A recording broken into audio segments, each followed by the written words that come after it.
Just back from Penn State, Georgia State football back on the road this weekend. Going to look to right the ship against the 49ers of Charlotte. You're watching this week's Georgia State Sports Update.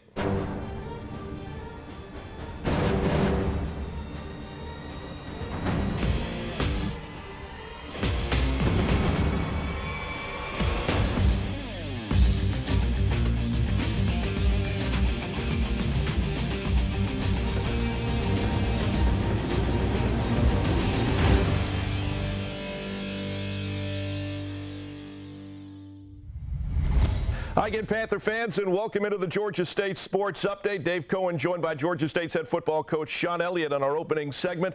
Panthers just back from a trip to Penn State, and the score there 56-0. Although, and I've heard a few comments since, you know, as with any game, and you've been around football long enough as a player and as a coach, there's always some positives that come out of any ball game, and you can go and look at the stats. You probably didn't notice it during the game while you're living it in real time, but as you go back and kind of recap in your head and watch film, there were a number of good things that the team did this week against Penn State. And if not for the turnovers, it might have been a different game. Without a doubt, you always, I mean, you got to go evaluate the entire process of it, the offense, the defense, the special teams. A lot of positives. When I say a lot of positives, offensively, I look at it. We established a run game. We established a back.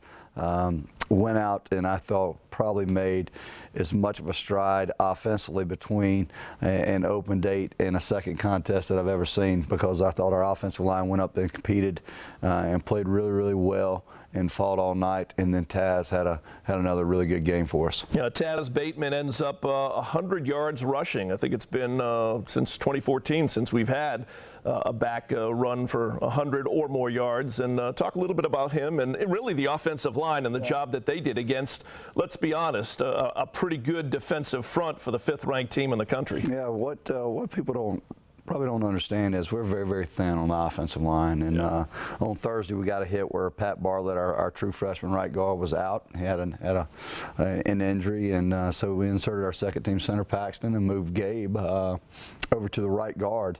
And to tell you the truth, they had I guess we got about 30 reps on that Thursday, and then a couple walkthroughs prior to the game, and went into that contest, and they really fought hard. They really established themselves. When you watch the contest, they weren't overmatched by that defensive line. Right. It didn't matter. I mean, they really took it to them for the most part.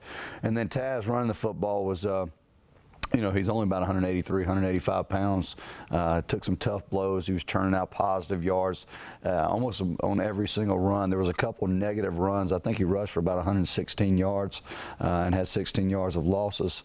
But what a great game for him. I mean, to tell you the truth, I'm on him all the time about his body language, but I couldn't have been more proud of how hard he pushed that Saturday night.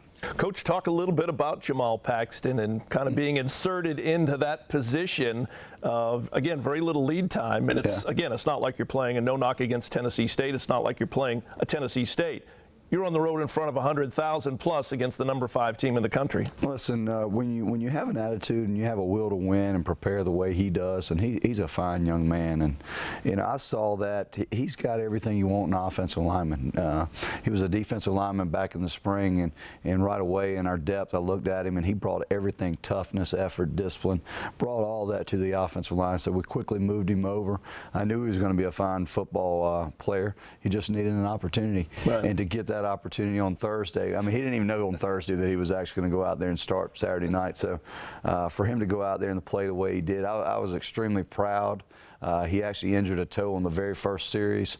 Didn't bat an eye, kept pushing and going. Proud that he's on our football team. You know, Coach, probably better that he didn't have a lot of lead time, because then he would have had more time to think about it. This here is you're told, you go out there, you react, and you do what you do. You know, people are different. That guy, it's the same for him every single day. Yeah. I mean, he goes about his business every single day. He comes to work. He doesn't say a word. He plays as hard as he can. He works as hard as he can. He does everything we ask of him. So So it wasn't affecting him mentally. He was ready to go. Listen, at the end of the day, the final score was 56-0. Yeah, but thanks.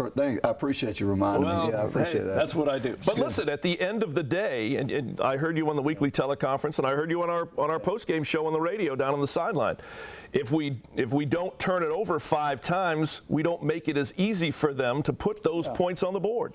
You know, that's certainly the case. And listen, these turnovers that we're throwing and the interceptions, the sack fumble is something that happens. But the turnovers, the interceptions, we've got to get those taken care of. Those should not have happened. And moving forward, they can happen. So if we do take care of those situations, yeah, maybe that game was a little bit different than what it was. And we don't give up the big play defensively.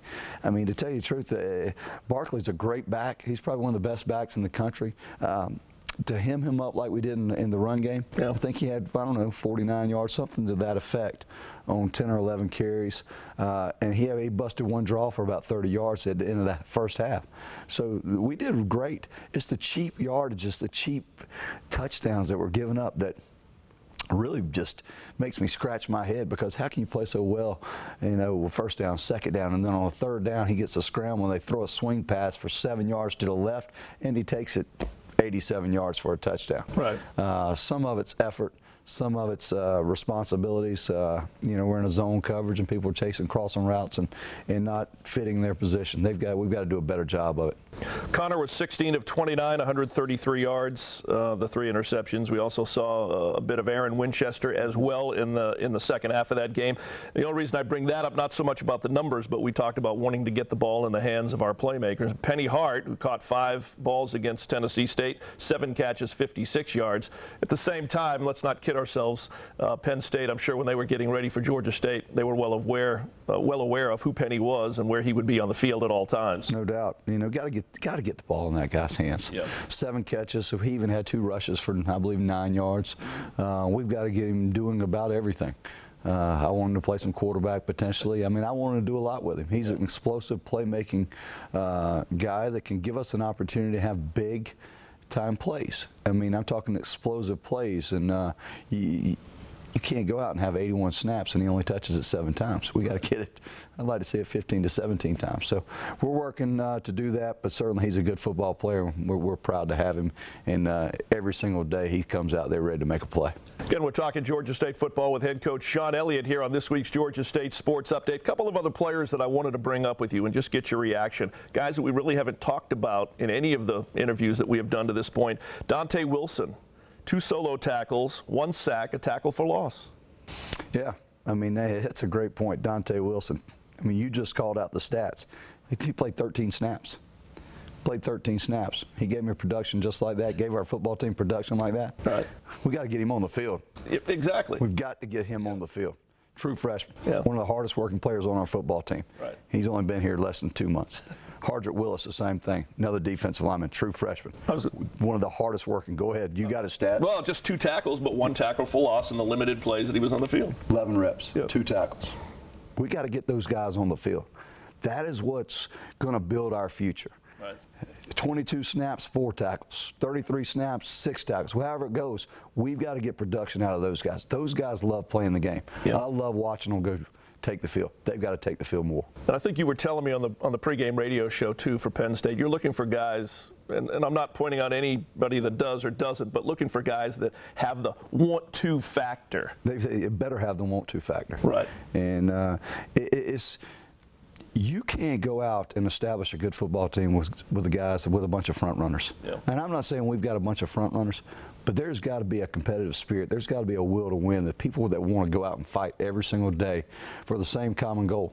And sometimes that's lost. I look at some of these guys' eyes a little bit, and sometimes that's lost.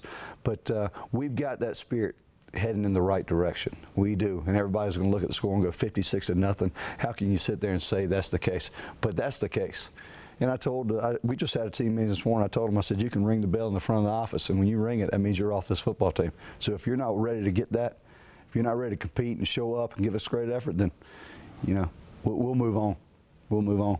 But right. we've got to get that handled. Yeah. All right, real quick, at Charlotte on Saturday night, and they're 0-3, and we're 0-2. This could be Don't let anybody kid you. It's going to be a good game because they don't want to be 0-4. We don't want to be 0-3. Frustration bowl, isn't it? You know? Yeah, somebody's always got to go, don't they? So somebody's going to get a first win. And, you know, we're both two football teams, two young Division I football teams, you know, trying to build their program. It's going to be a very, very interesting ball game because both teams have got to go out and they've got to play well. Turnovers will always be the key. I know the staff. I know them really well, and they'll be prepared and they'll be ready to play. But what we've got to continue to do, and we've got to continue to make progress. We've got to make improvements all the way around the board. We've got to keep striving to get better. But it's only going to be with great effort and commitment from our football players and coaches. All right, Coach. Appreciate it. Good luck up in Charlotte Saturday night. We'll see you there. All right. Thank you very much. All right. I want to thank Georgia State's head football coach Sean Elliott joining us here on the Georgia State Sports Update.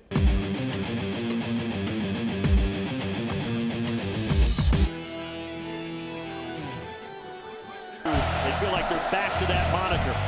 Bateman, big hole. Across the 50, down near the 45. Their first drive personnel, and DeAndre Tompkins is back to return the low kick. Tompkins is going to let it bounce. This is going to turn out great for Georgia State. And this time they'll go with Barkley, but he barely gets out of the end zone. Coming up and almost getting a safety. So now third down. And as the pocket collapses, it's Torley rolling and just burying it into the ground. Had a bye last week, did the Panthers. And a nice hole here and a first down. Biggest surprise in college football. Now, you know, college football, you can see a result that the defense of Penn State lost contained. A lot of people think, oh, you can't get a ticket for those games. Sold out all the time. And a beautiful, beautiful facility. Put a lot of money into that. Taz Bateman, this is his 20th carry of the game. And here moves the chains.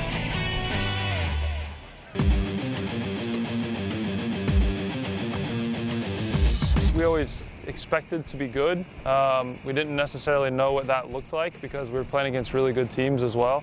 But yeah, I think we've always had a quiet confidence about us just with the guys that we're returning, and the attitude of the players has been phenomenal so far. So our task is to keep that going. We felt like if we went and played well, that we would have a chance to win. And sort of what we've talked about all year long is that, you know, when you play good teams, you have to play well.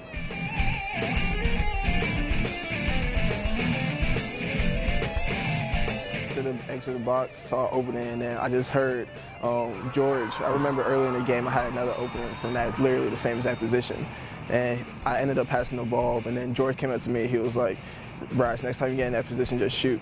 So literally, I got right back in that same position in overtime. And all I hear is him from the end of the box saying, "Shoot, shoot, shoot." So I just put my head down, shot it, and then the ball went in the goal. And then after that, it was just such a rush of emotion that I just wanted to go celebrate with my team.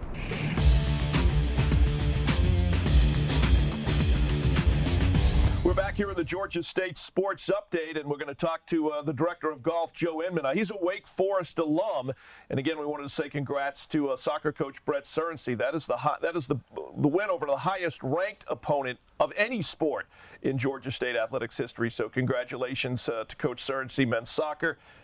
Unfortunately, it came at the hands of your Demon Deacons there, Mr. Inman, Joe Inman. Well, yeah, and as it turns out, I also have 3 little Demon Deacons as my children, so we have a lot of Demon Deacons in us, but I'm so happy for Brett. Brett works hard. He is great. His office was right next to mine. I used to hit on the wall, and he'd hit on the wall when they'd done something good, so it's our turn next. All right, let's talk a little bit of golf. Again, you're the director of golf now. The men's team's going to open the season Friday.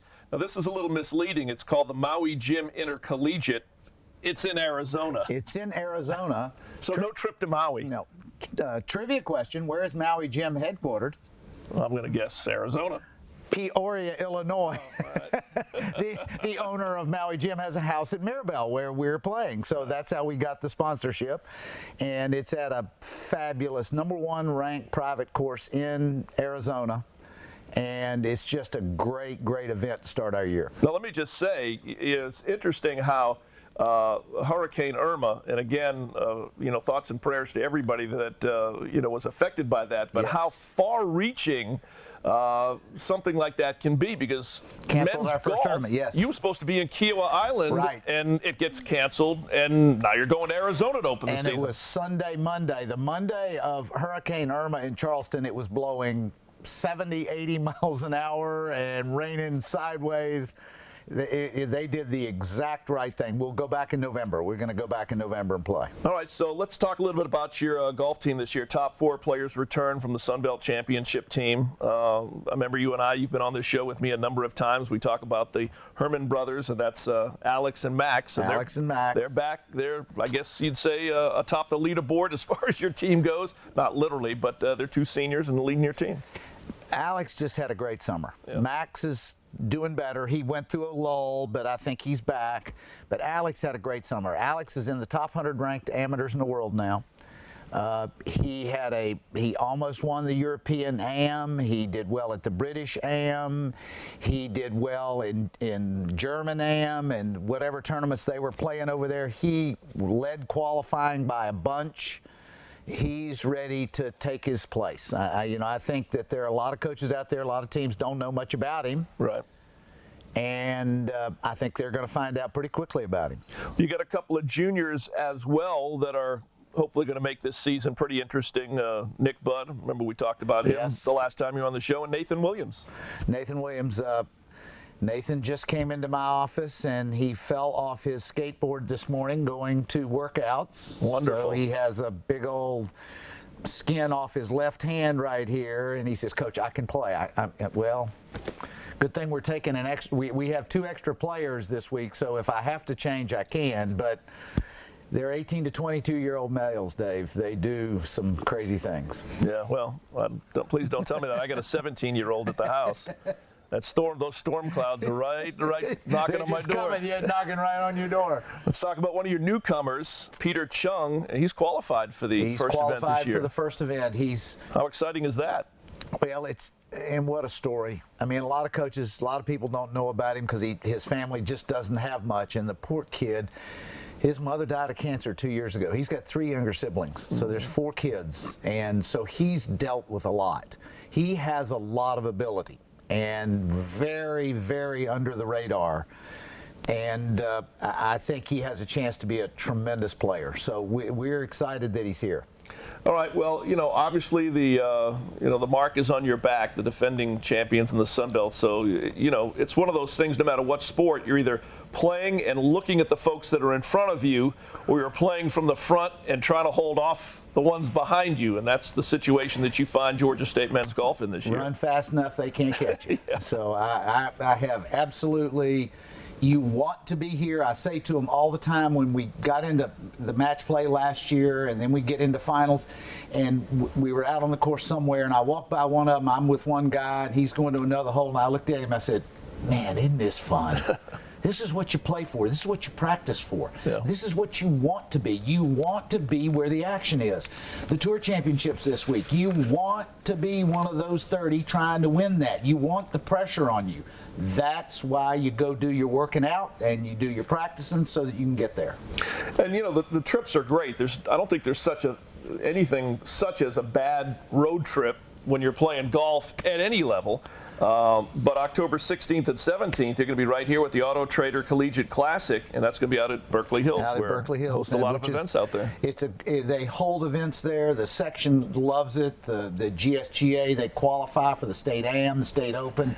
It's just a very playable, very convenient golf course, but difficult if you don't hit the ball straight. So I've told them we need to do better in our home event. Last year we were 5th, and that just, we're going to do better this year, I promise you.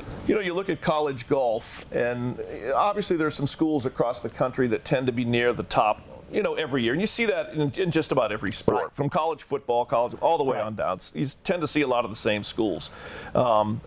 With what you and what Kathy Mant have built here, the women's team ended up finishing 2nd last year at the Right. Sun Belt. Have you guys kind of noticed, and we'll talk to her in a little while, about a little bit brighter light shining on what people know about college golf at Georgia State, whether we're talking about the men's team, the women's team, and at the end both? Well, look where we're sitting. look at this. Did anybody imagine 2 years, 3 years, 4 years ago that when you started 5 years ago when we started football that we would be sitting right here? No. We have something that Georgia State's ascendance is started. Yeah. And when we get a practice facility, which we are both working on assiduously, as hard as we can, we are going to take our place among those teams that are there on a consistent basis. Chad Wilson, the new head coach, he's been an assistant at 2 different institutions. He worked as an interim head coach. He is moving in the next few years right into it. I'm just, I love it. I love the kids, and as long as I feel good, I'd like to be involved in it. But at some point, you want to go. I want to go to Israel, man. I want to go to the Normandy. I just read a book about I want to see Utah Beach and Omaha Beach and what happened there. There are just things I want to do, and the best time to go is in spring and fall. That's when we're playing. So I'm just trying to slowly disengage. But the players that are here are my players. They call me coach. And I'm not going to leave them. I'm just going to, as the recruiting classes come in, I'll slowly won't be as central, and it'll be easier to disengage. All right, again, men's golf going to open up the season at the Maui Gym Intercollegiate out in Arizona. Coach, always great to have you on the show. Great to talk to you, and best of luck. Thank you so much, Dave. All right, I want to thank Joe Inman, Director of Golf, joining us here on the Georgia State Sports Update.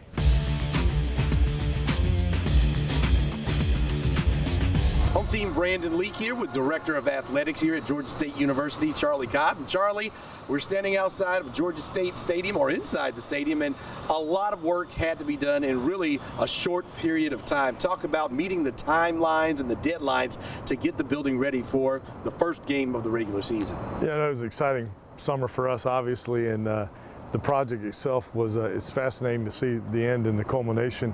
One of the phrases that we used a lot during the summer, we found a lot of fun humor with, was the phrase aggressive timeline. It was a truly aggressive construction schedule once we started in late March, early April to get to this point, and one that a lot of people from the contractors, from the university, from the athletic staff really played a vital part in basically creating what you have today. And getting a chance to customize the stadium to your liking, where we're standing and wherever you go, really good sight lines. Wherever you're sitting inside of the stadium, fans have a really good view of the ball game.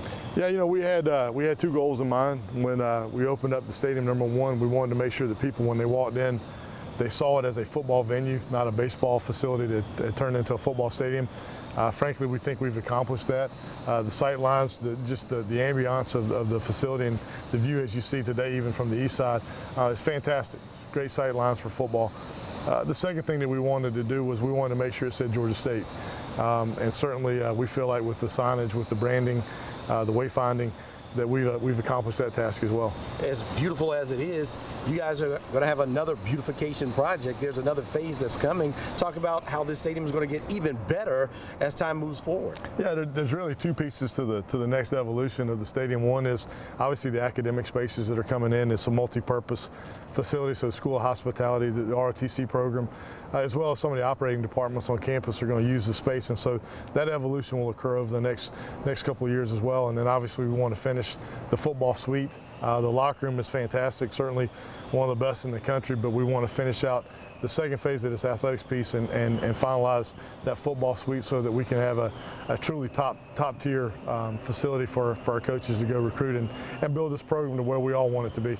And for folks that don't want to sit down or can't sit down because they're a little antsy, they want a better chance to walk around and see other things, there's plenty of space for folks in the concourses to come and stand up and watch the game, even if they want to get up from their seats for a few minutes. Yeah, we've got sight lines and we've got opportunities for people to enjoy the game, and certainly our challenge and the opportunity in front of us is to have crowds like we had this past Thursday night for our other 5 home games this year, and we want to build that fan base. We want to build the experience from all the way from the parking lot with tailgating all the way through the stadium. But certainly the stadium itself is a massive space.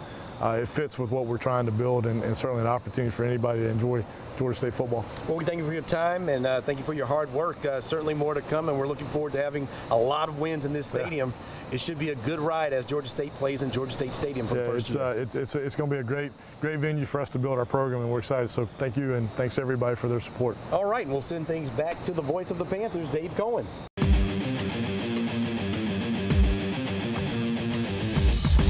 here in the Georgia State Sports Update. We talked to Joe Inman. Right now we're pleased to be joined here by Kathy Mant. She coaches Georgia State women's golf. And you don't have to go to Arizona for the Maui gym like the guys do. You get to go up 85 to the Lady Paladin Intercollegiate or Invitational and go to Furman University. And the women's team will open up this weekend. Talk a little bit about preparation and the excitement of starting a new season. Well, we are looking forward to going to Furman. They have a wonderful golf course, great city, so it's nice that we don't have to sit in the van for 6 hours. It's a short drive. Really excited about this year, probably as excited as I've been since I started my coaching career. We've added a couple new freshmen this year, and our number one qualifier, Chloe Howard, had a total of 6 under par for 4 rounds. And I think that she's going to do some real damage there. She might bring home a victory. We'll see how she handles the pressure. Where are you finding these freshmen? They come in and they're impact freshmen. You know, I do a lot of radio shows with, for example, Coach Ron Hunter in basketball and Coach Sean Elliott for football. We talk about impact freshmen, guys that can come in and make their presence known ASAP and make a difference. And you've managed to do that now for a number of years, bringing in young golfers, whether it's high school United States or kids that have come in from overseas, but they come in here, they adjust seemingly pretty quickly, and they're impact players for you. Yeah, I think in golf we have to do that. We're especially in women's golf. You're going out there and finding some top players and convincing them that Georgia State is going to be a wonderful spot for them to grow in their game and also in their academic careers. So we've been very fortunate with that, and I'm super excited about this year. So if I asked you what the nucleus was of the Georgia State women's golf team, you're going to say Jemima Gregson. Jemima actually qualified number 2. And Harmon Pritt-Carr. Harmon qualified number 4 for our tournament. And our second incoming freshman, Petra Duran from Spain, qualified in number 3 spot. And then Yasmin Sari, who had kind of gone through a lull, came back and secured the 5th spot. So we look very strong going into Furman's event. Yeah, as we were talking with Coach Inman, for the Georgia State women, a 2nd place finish.